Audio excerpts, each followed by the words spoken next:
கையேந்திர பாகிஸ்தான் 11 புது கண்டிஷன்கள் போட்ட IMF இனி ₹1 கூட வராதாம்.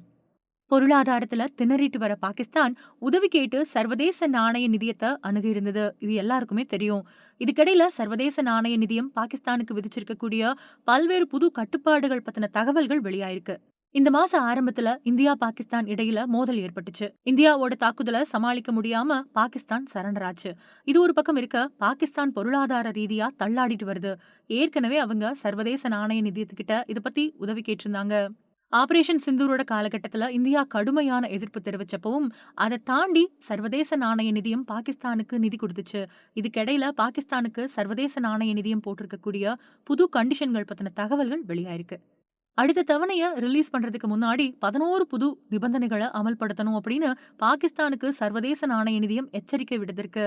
அது மட்டும் இல்லாம இந்தியா கூட தேவையில்லாம பதற்றத்தை அதிகரிக்கக்கூடிய சம்பவங்கள்ல ஈடுபட்டா அது நிதி அப்புறம் சீர்திருத்த இலக்குகளுக்கு ஆபத்து அதிகரிக்கக்கூடும் அப்படின்னு சர்வதேச நாணய நிதியம் எச்சரிச்சிருக்கு.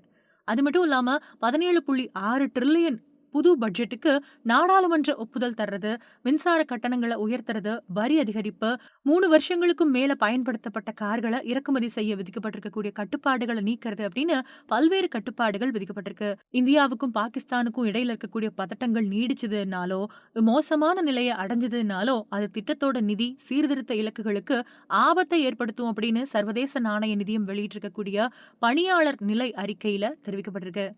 இப்போ பாகிஸ்தானுக்கு மேலும் 11 நிபந்தனைகளை சர்வதேச நாணய நிதியம் விதிச்சிருக்கக்கூடிய நிலையில இது மூலமா பாகிஸ்தானுக்கு விதிக்கப்பட்ட மொத்த நிபந்தனைகளோட எண்ணிக்கை 50ஆ உயர்ந்திருக்கு. அதுல குறிப்பா சர்வதேச நாணய நிதியத்தோட கட்டுப்பாடுகளுக்கு இணங்கி 2026 நிதியாண்டோட பட்ஜெட்டுக்கு ஒப்புதல் வாங்கணும் அப்படின்னும் 2025 ஜூன் கடைசிக்குள்ள இதை செஞ்சிருக்கணும் அப்படின்னும் புது நிபந்தனைகள் விதிக்கப்பட்டிருக்கு. இந்த நிபந்தனைகளை நிறைவேற்றல அப்படின்னா அடுத்த தவணை நிதி விடுவிக்கப்படாது அப்படின்னும் தெரிவிக்கப்பட்டிருக்கு. அது மட்டும் இல்லாம விவசாய வருமான வரி சட்டங்களை ஒரு விரிவான திட்டத்தின் மூலமா செயல்படுத்தக்கூடிய மாகாணங்களுக்கு ஒரு புது நிபந்தனை விதிக்கப்பட்டிருக்கு.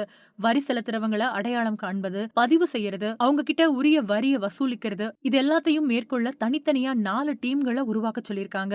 இதையும் ஜூன் மாசத்துக்குள்ள நிறைவேற்றியாகணும். 3வது புது நிபந்தனையின்படி சர்வதேச நாணய நிதியம் அளிச்சிருக்கக்கூடிய பரிந்துரைகளின் அடிப்படையில அரசு ஒரு நிர்வாக செயல் திட்டத்தை வெளியிடணும். மற்றபடி புது நிபந்தனைகளின்படி 2027க்கு பின்னாடி நிதியை எப்படி கையாளணும் அப்படிங்கறத பத்தி விரிவான திட்டத்தை பாகிஸ்தான் அரசு உருவாக்கணும்.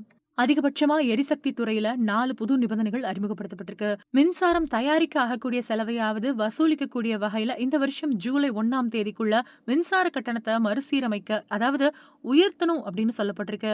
அது மட்டும் இல்லாம வருஷத்துக்கு 2 தடவையாவது கேஸ் சிலிண்டர் விலையை உயர்த்தணும் அப்படின்னு தெரிவிக்கப்பட்டிருக்கு. அடுத்த வருஷம் பிப்ரவரி மாசத்துக்குள்ள கேஸ் சிலிண்டர் உற்பத்தி ஆகக்கூடிய செலவுக்கு இணையா கட்டணத்தை உயர்த்தணும் அப்படின்னும், இது தவிர எனர்ஜி துறையில இன்னும் சில கட்டுப்பாடுகளும் அறிவிக்கப்பட்டிருக்கு. மின்சாரத்துறை தான் அங்க கடன் அதிகரிக்க முக்கியமான காரணமா இருக்கு. ஏன்னா மின்சார ரேட்டை உயர்த்தணும் அப்படின்னா மக்கள் வாக்களிக்க மாட்டாங்க அப்படின்னு அங்க இருக்கக்கூடிய அரசு பயந்திருக்கு. இதனால மின்சார கட்டணத்தை உயர்த்தாம இருக்க அரசோட கடன்கள் உயர்ந்திருக்கு. இதன் காரணமா தான் மின்சாரம் சார்ந்த எனர்ஜி துறையில அதிகபட்ச கட்டுப்பாடுகள் விதிக்கப்பட்டிருக்கு. பாகிஸ்தான்ல பயன்படுத்தப்பட்ட கார்களோட இறக்குமதிக்கு விதிக்கப்பட்டிருக்கக்கூடிய தடையை நீக்கவும் அறிவுறுத்தப்பட்டிருக்கு. அதாவது வெளிநாடுகள்ல 3 வருஷங்களுக்கு மேல பயன்படுத்தப்பட்ட கார்களை இப்போ பாகிஸ்தான்ல இறக்குமதி செய்ய தடை விதிக்கப்பட்டிருக்கு.